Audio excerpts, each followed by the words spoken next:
Notre Dame general manager Chad Bowden is leaving Marcus Freeman in the Fighting Irish football program to join none other than Lincoln Riley and Notre Dame's arch-rival USC Trojans for a similar position. So how could this happen, and how big of a deal is this move? That's coming right up.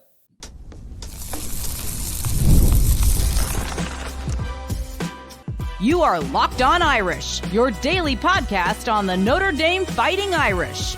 Part of the Locked On Podcast Network, your team every day.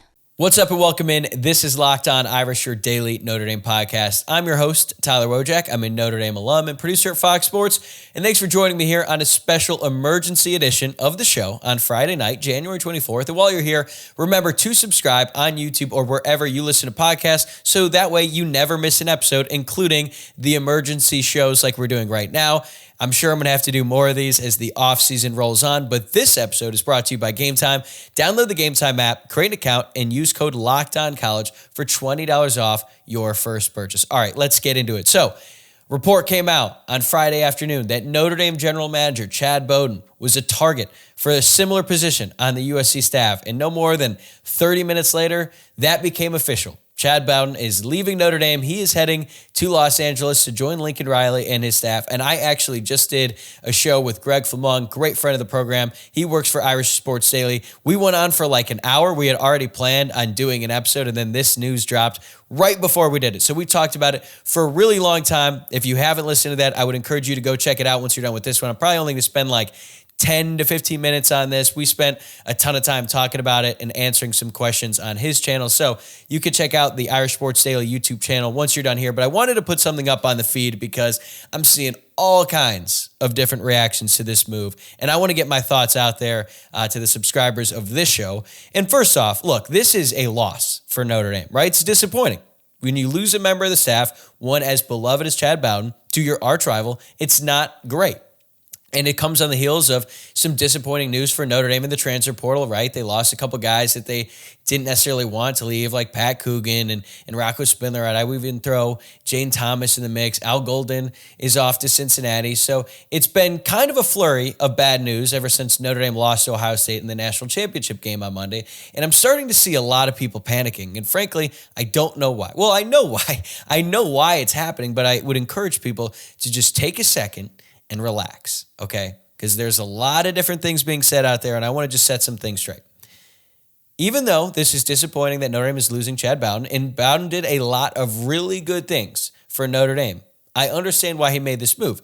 According to the initial report from John Bryce of Football Scoop, USC offered Bowden triple what he's making at Notre Dame, and he's going to be the general manager. Maybe the title is going to be a little bit different, but Chad also used to live in Los Angeles when he was younger, and that's kind of where he cut his teeth before he got into the coaching business.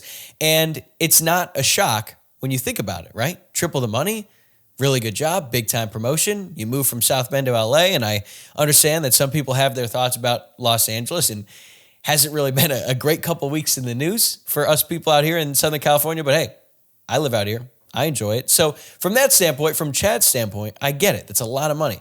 But now I'm seeing all kinds of people saying, well, why didn't Notre Dame match? Are they not serious? Were they really that thrown off by what the initial report said he makes $300,000 a year? So let's say USC offers him $1 to $1.3 million. Is Notre Dame not willing to match $1 million for someone who some people are calling the most valuable member of the staff outside of Marcus Freeman?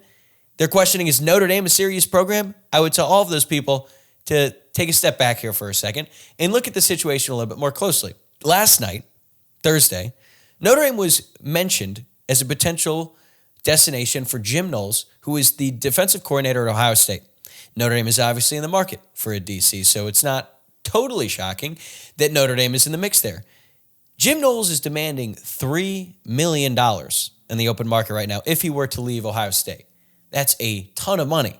And Notre Dame is apparently right there in the thick of it, willing to spend that kind of money, which should show you that Notre Dame is willing to spend. They also just gave Marcus Freeman a big contract extension, making him one of the highest paid coaches in college football. That shows Notre Dame is invested financially in their coaching staff. And a big part of Freeman's extension was not only the money that was going to be given to Marcus Freeman, but also the pool of money that he could then use on his assistants. So Chad Bowden obviously would fall under the umbrella of Notre Dame's assistants, and now Notre Dame has this influx of money, so why didn't they spend it on Chad? If he was that valuable, the number one most valuable person on the staff, according to some people, why wouldn't Notre Dame match it? Maybe they just didn't want to, okay? Look around. Notre Dame's recruiting class, this past one, wasn't that great. They certainly didn't close well. At one point, it looked like they could have a top 5 class. It certainly did not finish that way.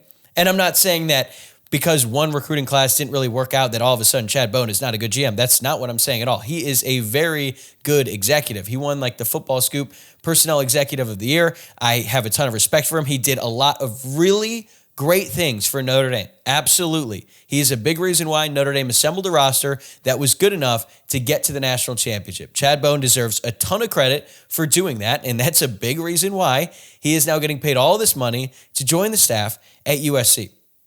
But again, if he was that valuable to Notre Dame, and specifically Marcus Freeman, who they came up together, like he was Marcus Freeman's first hire when he became the DC at Notre Dame, and he was the recruiting coordinator when he was the head coach, and then he was promoted, and now he's the GM at Notre Dame before he ultimately left to go to USC.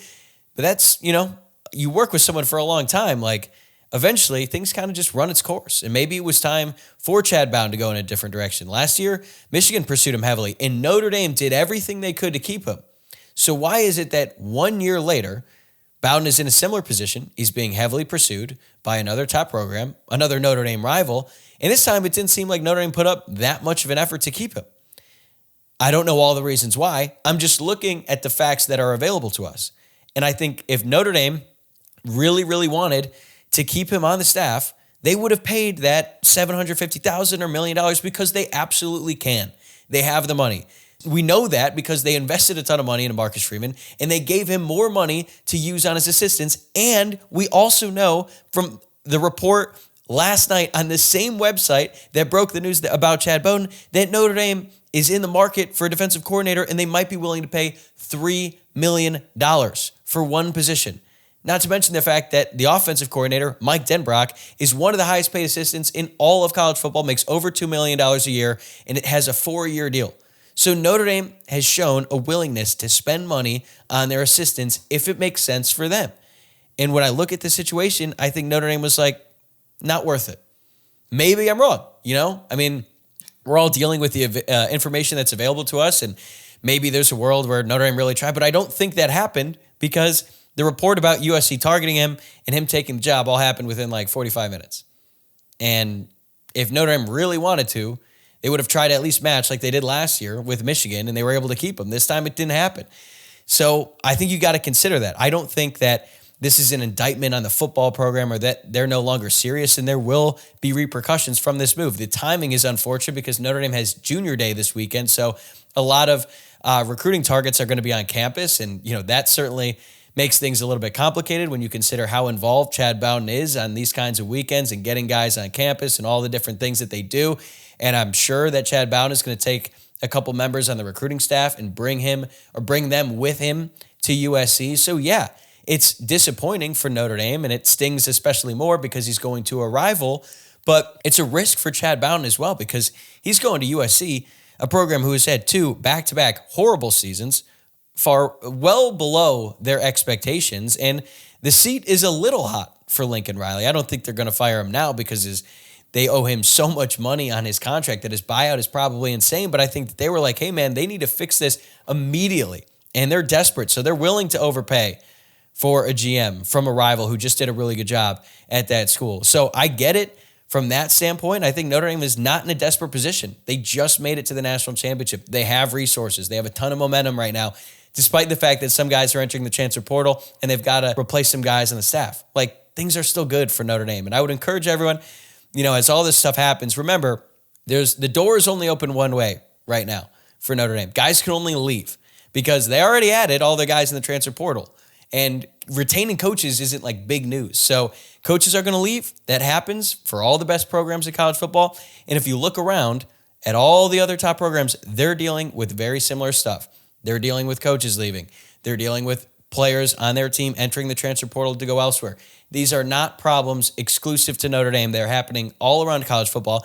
But because we're in a Notre Dame bubble, we're so focused on this program, which I get. We think it's only happening to us when that's just not the case. So these things happen. Coaches, general managers, personnel staff, they leave oftentimes for promotions, which is certainly the case for Chad Bowden because he's making so much more money. And I'm sure his title is going to be a little bit different than general manager. But when I look at the situation, I look at the reaction, I just don't think the reaction that I have seen from some people lines up with the actual loss of Chad Bowden. And again, I want to make this clear. I think he is a very good personnel executive, but I also feel very confident that if Notre Dame and Marcus Freeman and all the people in charge of the Notre Dame football program, if they consider Chad Bowden as valuable as some people are making him out to be, they would have just matched the money because they have it and they're clearly ready to invest in other coaches on the staff like Jim Knowles potentially or Mike Mickens if he ends up getting a huge raise and they promote him to defensive coordinator. It's not like Notre Dame isn't willing to spend money. All they've done lately is invest money in Marcus Freeman and the coaching staff and everything else in NIL. We know that they have another collective now. Money is pouring in, especially coming off this run in the college football playoff. So I understand that it's a loss. I understand why people are disappointed, and it's especially weird seeing him go to USC. But I would just say, hey, Notre Dame clearly looked at the situation, and they thought it wasn't worth it to match. We don't know all the reasons why just yet. Maybe we'll find out more in the coming days or weeks. It's going to be really interesting to hear Marcus Freeman talk about it publicly whenever he speaks to the media again because we know how close they are. I think Marcus was even in Chad's wedding as well as several other members of the Notre Dame coaching staff. So now to think that they're going to be going head-to-head on the recruiting trail often is really interesting to think about. But that also adds to the reason why I think Notre Dame would have matched if they really wanted him because it's not just that he's leaving. It's going to a place where Notre Dame is going to have to play them every single year. So you would think that if they really valued him that much, they would also understand that now he's really going to help out a rival. They should absolutely be willing to pay that money. And I think they looked at the situation and they decided that it wasn't worth it for whatever reason, right? We don't know all the information, but we can look at the recruiting class this past year. We can look at the way that finished and say that's probably not up to standard. And Marcus Freeman is now entering his fourth year as a head coach. He looks a lot more comfortable in his own skin, more confident in his decision-making. Maybe he thinks that he could hire someone better. I don't know. But I just think that some of the panicking that I've seen online, I just wanted to get on the microphone and say, hey, it's all going to be good. It's not a fun time right now because, like I said, the door is only open one way. Guys can only leave. Coaches can only leave. Eventually, guys are going to commit to Notre Dame. Recruits, they're going to hire a replacement for Al Golden. There will be some good news. Off seasons are long. There's good days. There's bad days. This is a bad day. We've had a lot of bad days lately ever since that national championship, but the good days are coming. And I don't think that this day is nearly as bad as some people are making it out to be. Wish Chad Bowden the best. I think Notre Dame is going to hire a very high-quality replacement, and we're going to look back on this and say, why were people reacting this way? It's like when Rico Flores and all those wide receivers left on the same day at the beginning of last offseason. People were saying the roster was in a state of catastrophe, and then that team just ended up, going to the national championship. So that's going to do it for this emergency show. Again, I'm planning on being back on Tuesday of next week to talk more about, any other potential transfer portal guys or things like that. But if Notre Dame hires a DC, we got to do another emergency pod, then I'll do it. But until then, I'll see you later.